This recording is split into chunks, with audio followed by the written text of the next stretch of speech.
समकालीन हिंदी कहानियों की श्रृंखला में आज सुनिए प्रतिष्ठित व जानी मानी लेखिका सुधा आदेश की लिखी हुई कहानी जिंदगी जीने दो। मेरी जुबानी, मैं हूँ सीमा सिंह। तुम्हारे पापा नहीं रहे, उसके फ़ोन उठाते ही माँ ने कहा और फपक फपक कर रो पड़ी। क्या कह रही हैं आप? अभी कल ही तो मैंने उनसे बात की थी। अचानक ऐसा क्या हुआ? अनामिका ने स्वयं को संभालते हुए पूछा। बेटा, रात में जब वो सोए थे तब तो ठीक थे। सुबह अपने समय पर जब नहीं उठे तो मैंने सोचा शायद रात में ठीक से नींद नहीं आई होगी। 7 बजे जब मैं नींबू पानी लेकर उन्हें जगाने गई तो देखा। वाक्य अधूरा छोड़कर वो फिर फपक पड़ी। माँ, संभालो स्वयं को, मैं आती हूँ, कहकर उसने फ़ोन रख दिया। उसने राजीव अंकल, जो उनके पड़ोसी तथा पापा के अच्छे मित्र थे, को फ़ोन मिलाया। उन्होंने तुरंत फ़ोन उठा लिया। वो कुछ कहने ही वाली थी कि उन्होंने कहा, बेटा तुम चिंता मत करना, मैं और तुम्हारी आंटी तुम्हारी माँ के पास ही हैं। अंकल, मैं शाम तक ही पहुँच पाऊँगी। मैं चाहती हूँ कि पापा का अंतिम संस्कार मेरे सामने ही हो।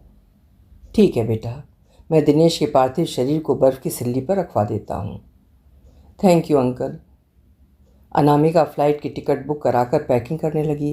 3 घंटे पश्चात उसकी फ़्लाइट थी। बेंगलोर का ट्रैफिक 2 घंटा उसे एयरपोर्ट पहुंचने में ही लगना था। वो तो गनीमत थी कि बेंगलोर से लखनऊ के लिए डायरेक्ट फ़्लाइट मिल गई थी, वरना समय पर पहुंचना भी कठिन हो जाता। टैक्सी में बैठते ही उसने छुट्टी के लिए मेल कर अपने बचपन के मित्र पल्लव, जो सीतापुर में रहता था, को फ़ोन करके पिता के बारे में बताया। उसकी बात सुनकर वो स्तब्ध रह गया। कुछ देर पश्चात उसने कहा कि मैं तुरंत सीमा के साथ आंटी जी के पास जाता हूँ, तुम परेशान नहीं होना, धैर्य रखना। उससे बात कर उसने अपनी टीममेट अभिजीत को फ़ोन कर वस्तु स्थिति से परिचय कराया। उसने उसे सांत्वना देते हुए कहा कि तुम यहाँ की चिंता मत करना, काम का क्या, वो तो चलता ही रहेगा। काम का क्या, वो तो चलता ही रहेगा। अभिजीत के शब्द उसके कानों में गूंज रहे थे, किंतु इसी काम के लिए वो पिछले 2 वर्षों से घर नहीं जा पाई है। माँ बार बार उससे आने के लिए कहती, पर उस पर काम का प्रेशर इतना अधिक था, या वही अपना सर्वश्रेष्ठ परफॉर्मेंस देने के लिए घर जाना टालती रही। माना आईटी क्षेत्र के जॉब में पैसा अधिक है, पर ये व्यक्ति का खून भी चूस लेते हैं। न खाने का कोई समय, न घूमने का, ऊपर से सिर पर छटनी की तलवार अलग लटकी रहती है। 10 वर्ष हो गए उसको ये जॉब करते हुए। माँ पापा चाहते थे कि वो विवाह कर ले। विभव उसे चाहता भी है तथा उससे विवाह भी करना चाहता है, किंतु अपने ऑफिस में काम करने वाली अपनी सखियों नमिता और सुहाना की स्थिति देखकर उसे विवाह से डर लगने लगा है। परिवार बढ़ाने के लिए उनका नित्य अपने पतियों से झगड़े की बात सुनकर उसे लगने लगा था कि यदि वो अपने काम के साथ घर परिवार को समय नहीं दे पाई तो उसके साथ भी यही होगा। वो 2 नावों की सवारी एक साथ नहीं कर सकती। उसके लिए उसका कैरियर मुख्य है। यही सोचते सोचते वो 32 की हो गई, किंतु अपनी मनस्थिति के कारण वो कोई भी निर्णय लेने में स्वयं को असमर्थ पा रही है। अब तो पापा भी नहीं रहे, माँ की जिम्मेदारी भी अब उस पर है। क्या विभव उसकी माँ की जिम्मेदारी लेने को तैयार होगा? वो विचारों के भंवर में डूबी ही थी कि एयरपोर्ट आ गया। उसने जल्दी से टैक्सी का पैसा चुकाया तथा एयरपोर्ट के अंदर गई। बोर्डिंग पास लेकर सिक्योरिटी चेक के पश्चात वो वेटिंग लाउंज में जाकर बैठी ही थी कि विभव का फ़ोन आ गया। तुमने बताया नहीं कि अंकल नहीं रहे? विभव ने कहा। वो समझ नहीं पा रही थी कि उसके प्रश्न का क्या उत्तर दे। तभी उसने पुनः कहा, तुम कुछ कह क्यों नहीं रही हो? तुम ठीक तो हो ना? बुरा ना मानना यार, मुझे अभी पल्लव से पता चला तो मुझे लगा कि तुमने उसे तो बता दिया, पर मुझे नहीं। विभव, मैं अभी बात करने के मूड में नहीं हूँ, वैसे भी बोर्डिंग शुरू हो गई है, कहते हुए अनामिका ने फ़ोन काट दिया। विभव की यही बात उसे अच्छी नहीं लगती थी। हमेशा शिकायतें ही शिकायतें। और समय तो ठीक है, पर आज ऐसे समय में भी वो ये नहीं सोच पा रहा है कि मैं कितनी परेशान हूँ। सांत्वना के 2 शब्द कहने के बजाय आज भी सिर्फ शिकायत। शरीर एयरपोर्ट पर ही था, किंतु मन घर पहुँच गया था। पापा के पार्थिव शरीर को पकड़कर माँ के फपक फपक कर रोने की छवि आंखों के सामने आते ही उसकी आंखों से आंसू निकल पड़े। उसे सदा से ही आंसू कमजोरी की निशानी लगते थे, किंतु आज उसने उन्हें बहने दिया। आज उसे लग रहा था कि ये आंसू ही तो हैं जो इंसान के दर्द को कम करने में सहायक होते हैं। माँ पापा के बिना कैसे अकेली रहेंगी? वो तो दो शरीर एक जान रहे हैं। कभी काम से पापा के बाहर जाने की बात यदि छोड़ दें तो माँ पापा कभी अलग नहीं रहे हैं। बोर्डिंग का अनाउंसमेंट होते ही उसने बरसती आंखों को पूछा तथा सबसे पहले बोर्डिंग गेट पर जाकर खड़ी हो गई, मानो उसके बैठते ही प्लेन चल पड़ेगा।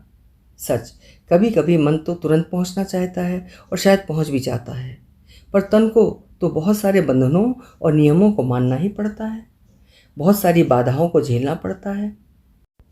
आखिर प्लेन ने उड़ान भरी ही ली। उसने आंखें बंद कर लीं। बंद आंखों में अतीत के पल चलचित्र की तरह मंडराने लगे। उसे वो दिन याद आया जब उच्च शिक्षा के लिए लखनऊ शहर में उसका दाखिला होने के पश्चात पापा उसे हॉस्टल छोड़ने गए थे।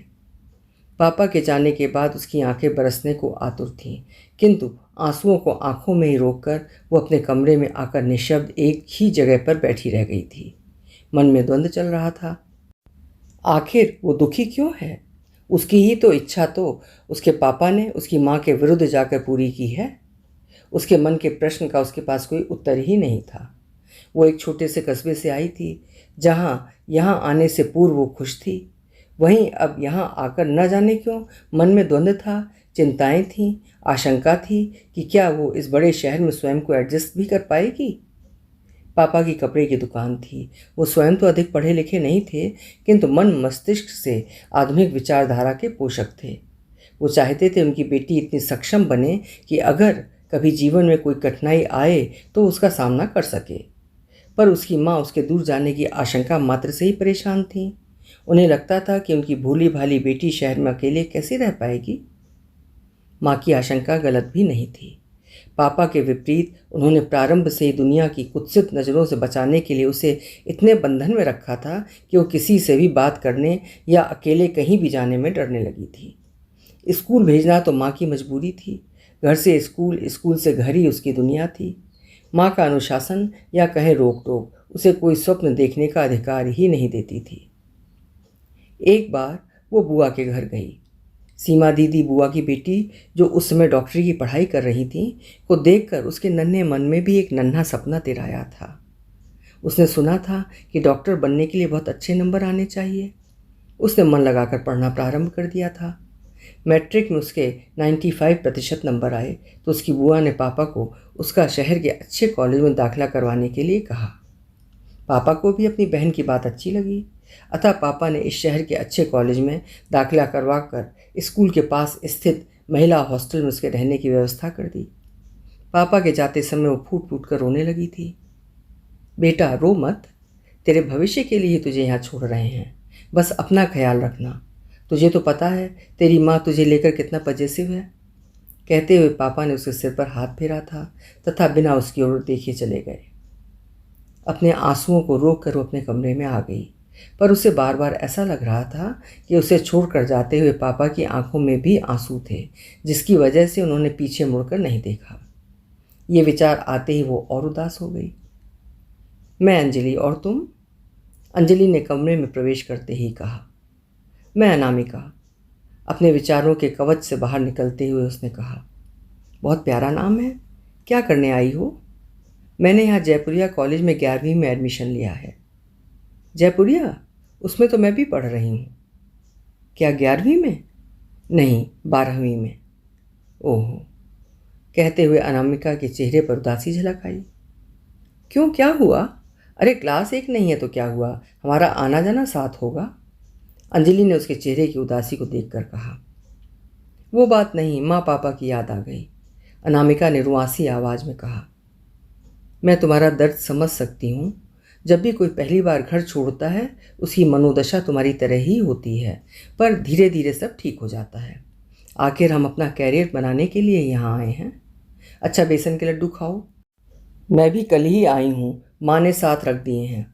अंजलि ने अनामिका का मूड ठीक करने का प्रयास करते हुए कहा। बहुत अच्छे बने हैं, अनामिका ने लड्डू खाते हुए कहा। अच्छे तो होंगे ही, इनमें माँ का प्यार जो मिला है। अच्छा, अब मैं चलती हूँ, थोड़ा फ्रेश हो लूँ। अपने कमरे में जा रही थी, ये कमरा खुला देखा और तुम पर नज़र गई तो सोचा मिल तो लूँ अपनी नई आई सखी से। मेरा कमरा तुम्हारे कमरे के बगल वाला है, रूम नंबर 205। रात्रि 8 बजे खाने का समय है, तैयार रहना। और हाँ, अपना ये बिखरा सामान आज ही समेट लेना, कल से तो कॉलेज जाना है, अंजलि ने कहा। अंजलि के जाते अनामिका अपना सामान अलमारी में लगाने लगी कि तभी मोबाइल की घंटी बज उठी। फ़ोन माँ का था। बेटा, तू ठीक है ना? सच, तेरे बिना यहाँ हमें अच्छा नहीं लग रहा है। बहुत याद आ रही है तेरी। माँ, मुझे भी, कहकर वो रोने लगी। तू लौट आ, माँ ने रोते हुए कहा। अनामिका, क्या हुआ? अगर तू ऐसे कमज़ोर पड़ेगी तो पढ़ेगी कैसे? बेटा, रोते नहीं हैं, तेरी माँ तो ऐसे ही कह रही है। अगर तुझे नहीं पढ़ना तो आ जा, मैं तुझे रोकूंगा नहीं, पर कोई भी निर्णय लेने से पूर्व ये मत भूलना कि पढ़ाई के बिना जीवन व्यर्थ है।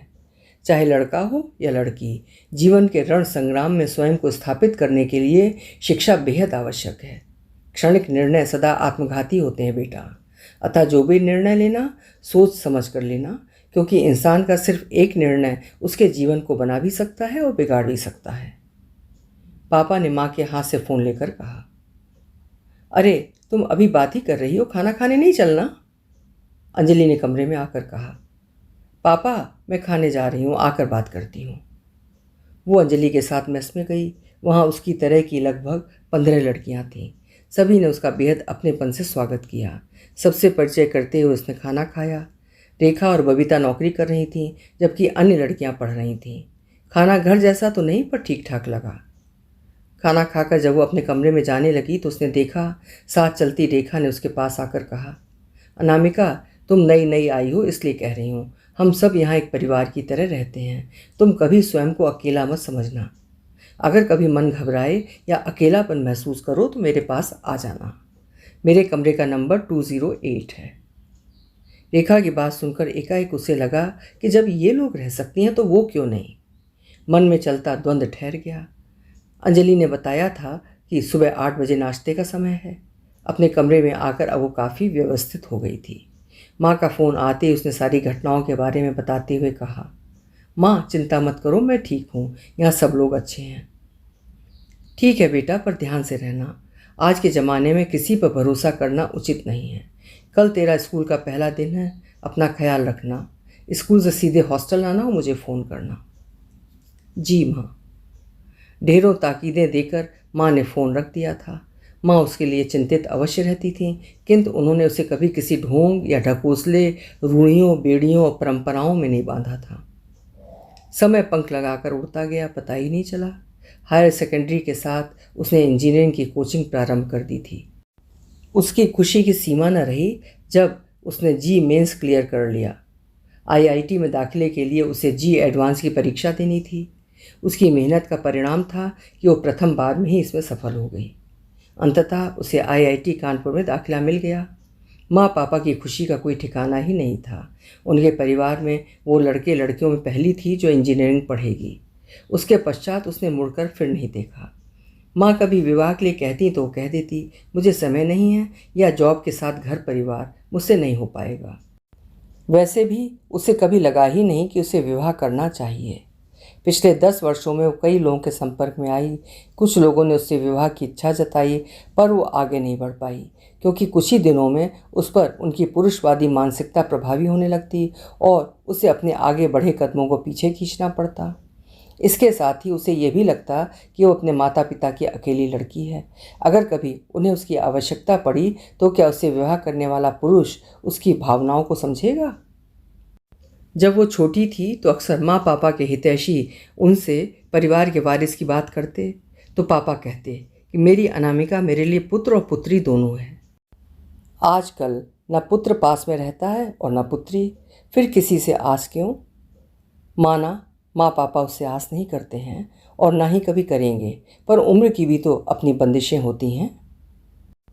प्लेन लैंड करते लखनऊ के चौधरी चरण सिंह एयरपोर्ट पर उतर मिलाया। फोन चाचा की आवाज़ ने उसे अतीत की वर्तमान में ला दिया। प्लेन की खिड़की से उसे नजर आते छोटे छोटे घरों में बैठे बैठे पौधों तथा पतली धार में जिससे बाहर निकलती नदी को देखना बहुत अच्छा। जैसे ही वो एयरपोर्ट से बाहर निकली, कैब मिल गई और वो तुरंत चल पड़ी। वो कुछ तो मिस कर रही थी, शायद पापा को। दरअसल जब भी वो घर आती थी, पापा का न जाने कितनी बार फ़ोन आ जाता था। बेटा, तू अभी कहाँ तक पहुँची है? अभी आने में कितना समय और लगेगा?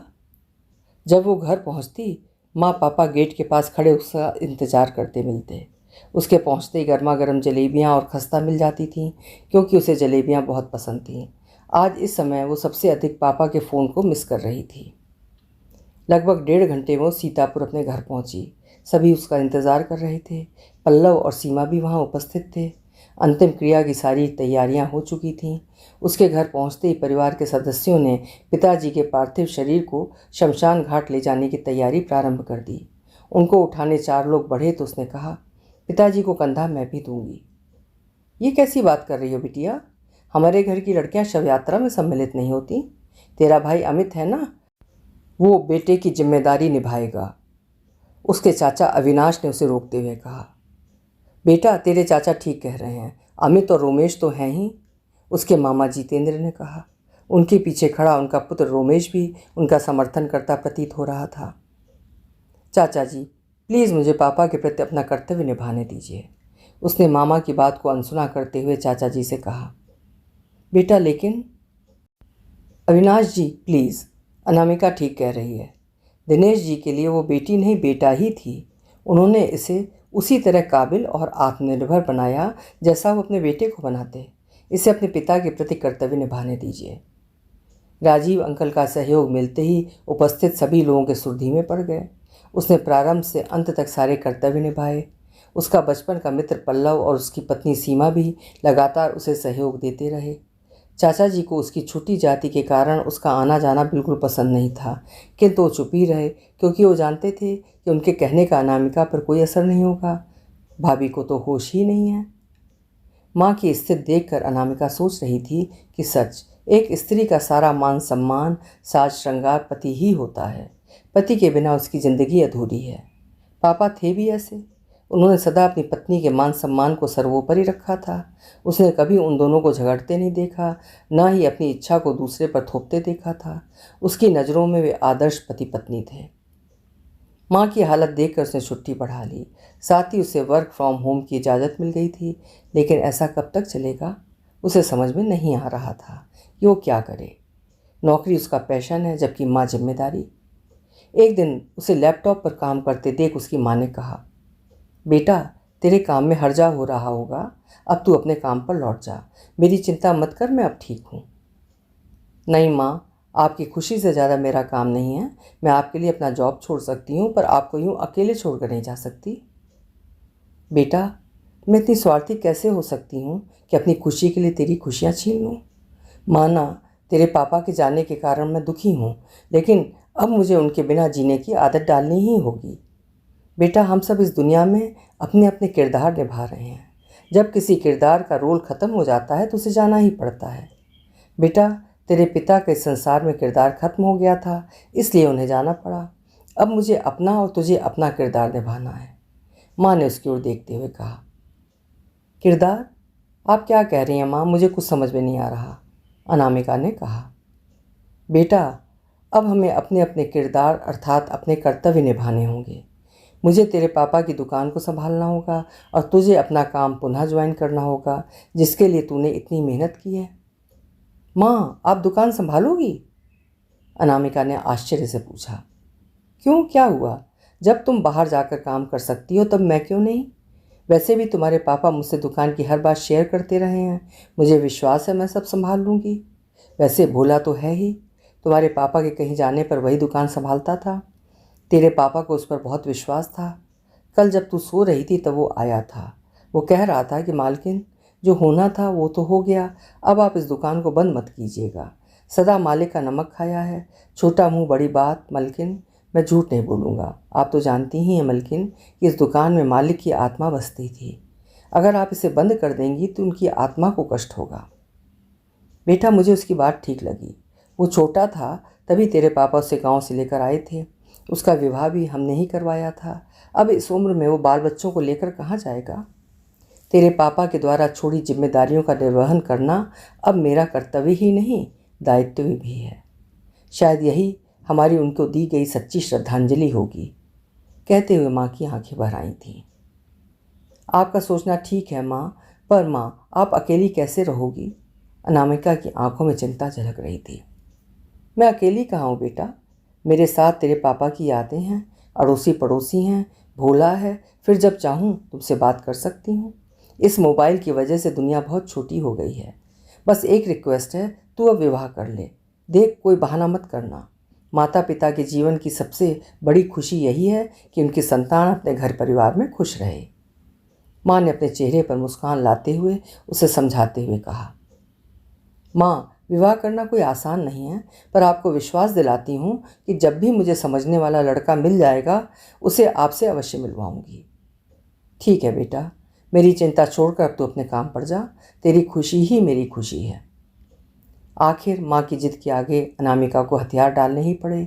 वो बेंगलोर लौटते हुए सोच रही थी कि उसकी माँ समय के साथ चलने का जज्बा ही नहीं रखती, बहादुर भी हैं। अभी उसे बेंगलोर आए हुए महीना भर ही हुआ था कि भोला का फ़ोन आया। दीदी, अब हम क्या कहें? कहने में अच्छा तो नहीं लग रहा है, लेकिन अगर हम नहीं कहेंगे तो हम मालिक के प्रति अपना फ़र्ज़ नहीं निभा पाएंगे। क्या हुआ भोला, खुलकर कहो। दीदी, आपके आने के बाद रोमेश भैया दुकान पर आकर बैठने लगे हैं। कभी कभी मामा जी भी आ जाते हैं। हिसाब किताब के 2 रजिस्टर बना लिए हैं। मालिक का तो एक ही रजिस्टर था। हमें उनकी नीयत ठीक नहीं लग रही है। क्या? और माँ? रोमेश भैया के यहाँ आने के पश्चात उन्होंने दुकान पर आना बंद कर दिया है। वे रहते कहाँ हैं? मलकिन के घर ही सब आए गए हैं। अच्छा किया जो तुमने बता दिया, हम देखते हैं। अच्छा दीदी, मलकिन को न बताइएगा कि हमने आपको बताया है, वरना अगर मामा जी को पता चल गया तो हमें नौकरी से निकाल देंगे। अरे हम किसी को कुछ नहीं बताएंगे, तुम निश्चिंत रहो।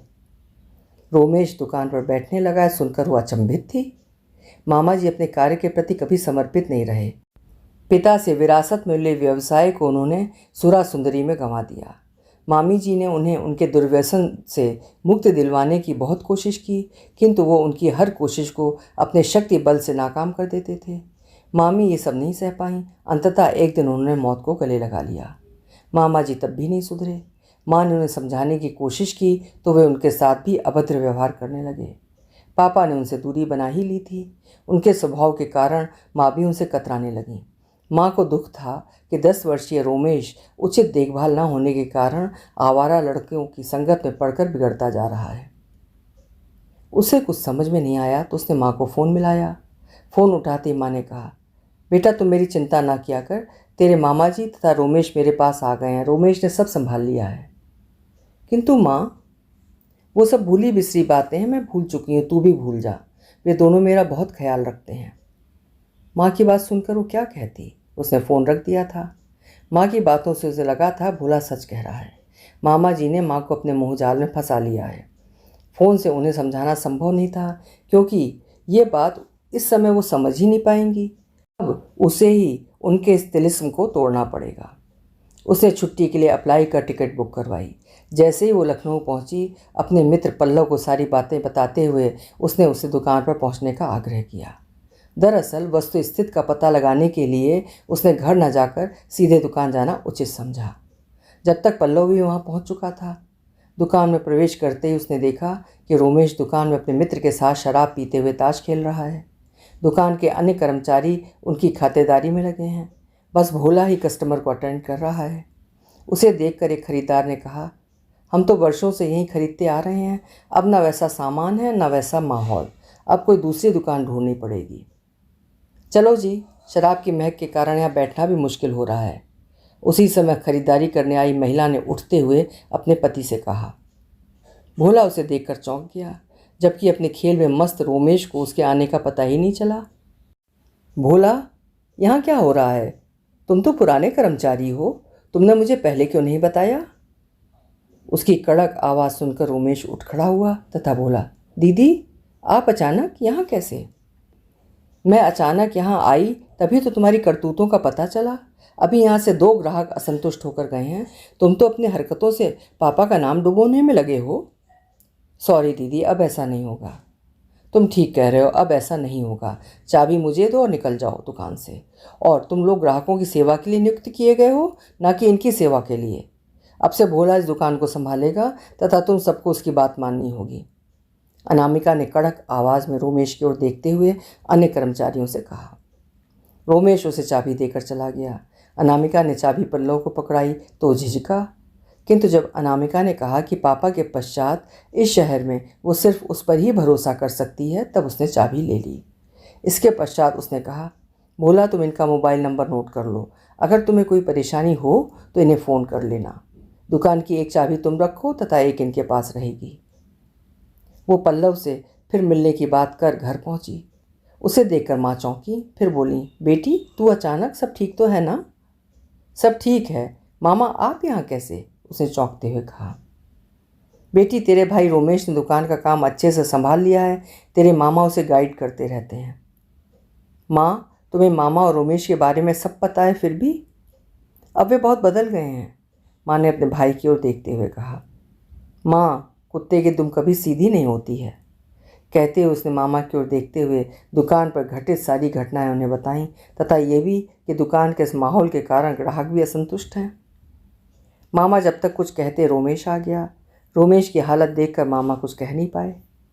मामा आप माँ के भाई हैं, मेरा आपको कुछ भी कहने का अधिकार नहीं है, किंतु क्या आप चाहते हैं कि माँ भी आपकी तरह बर्बाद हो जाए? मेरी आपसे विनती है कि आप माँ को सम्मान से जीने दीजिए, उनसे उनके अधिकार मत छीनिए, कहकर वो अपने कमरे में चली गई। वो अपने कमरे से बाहर तभी आई जब उसे महसूस हुआ कि मामा चले गए हैं। माँ को उदास बैठा देखकर उसने कहा, माँ तुम मुझसे नाराज़ होगी, किंतु मैं क्या करती?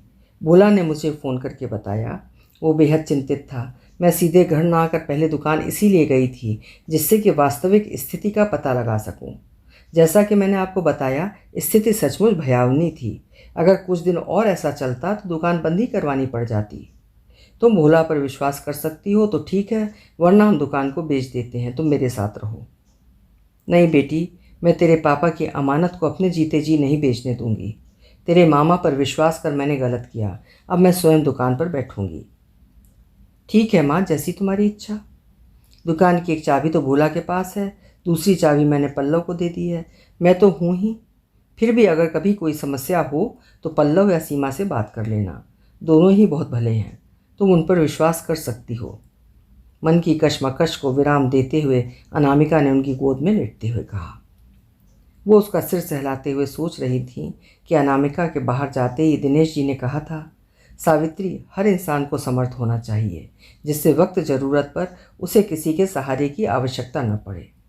अब वो किसी पर अंधविश्वास नहीं करेंगी, वो स्वयं अपनी जिम्मेदारी उठाएंगी, अपनी बेटी को व्यर्थ परेशान नहीं करेंगी, उसे अपनी ज़िंदगी जीने देंगी। अभी आप सुन रहे थे सुधा आदेश जी की लिखी हुई कहानी ज़िंदगी जीने दो। उम्मीद है कहानी आपको पसंद आई होगी। अगर पसंद आई है तो लाइक ज़रूर करिएगा। कल फिर मिलेंगे। आपका समय शुभ हो।